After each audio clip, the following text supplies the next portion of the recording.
Hey, what's up, everybody? So I'm coming to you today with the weekend preview, the Saturday preview. I apologize, there was a fight last night on Thursday night. I actually did do the preview yesterday on my way home from work, but just by the time I got home, I forgot to post it. So my apologies for that. Just came back to work yesterday. Got married on last Saturday.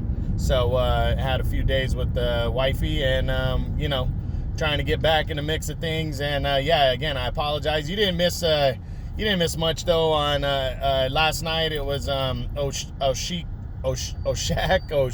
Way Foster, former Olympic alternate, defeated former world title challenger Mickey Roman by a 9th round TKO.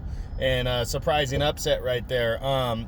Showed that he's got what it takes to be somewhere around the top 10. So congratulations to Foster on that big win. And we'll see what he does moving forward. But so let's take a look at the fight card that's taking place Saturday now, November 21st. And that's going to be on Fox Sports 1.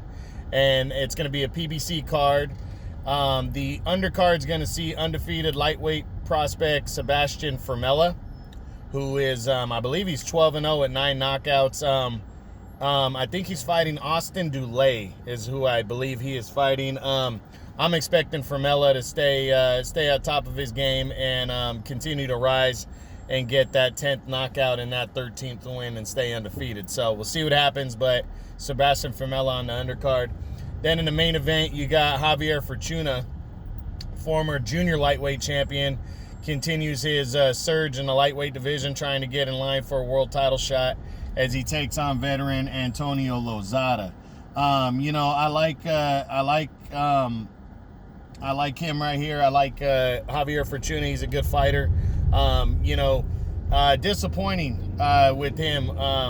That he's not getting a title shot that he was promised. He was actually in line to fight Devin Haney heading into the year in a mandatory title fight.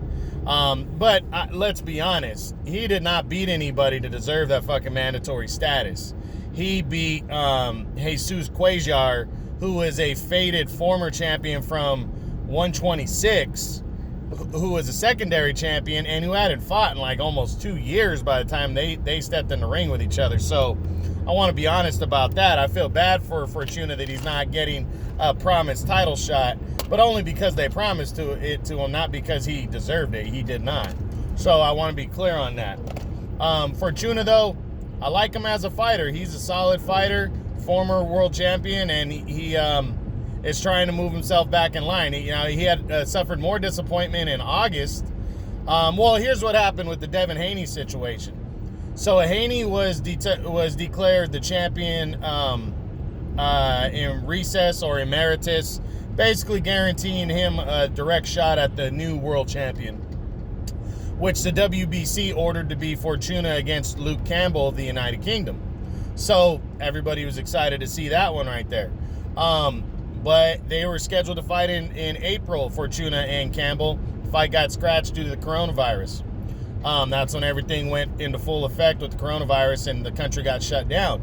So that fight got scrapped. Devin Haney recovered from his injury and asked the WBC to reinstate him as world champion, and they did. Now, instead of ordering Haney to fight the number one contender, which was Fortuna, they ended up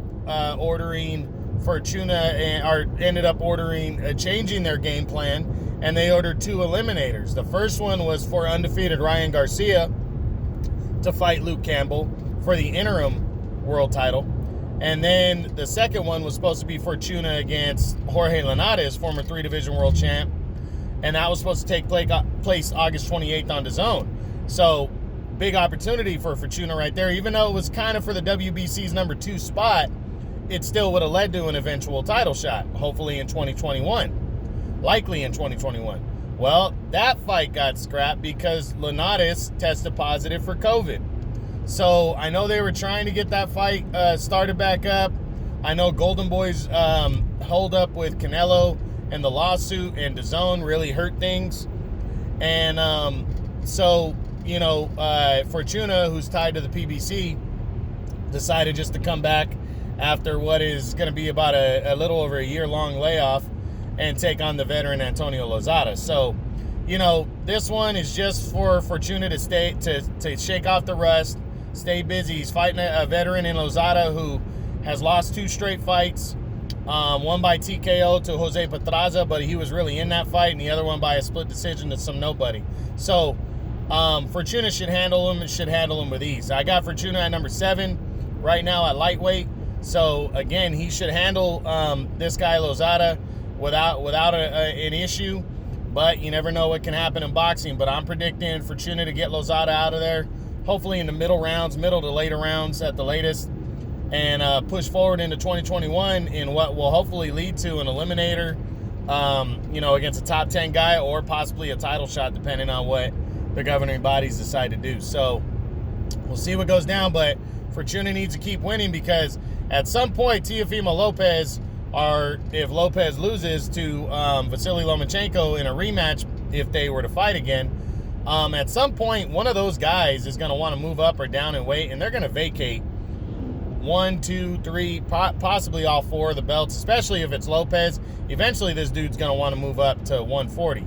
Fortuna needs to be waiting in the wings as one of the guys ready to fight for one of those vacant titles, because I don't think Fortuna is going to get Lopez to sign on and fight him, but he should be waiting around to try to capture that world title in the second weight class. So we'll see what happens. But that's it, guys. That's the Saturday preview for Saturday, November 21st.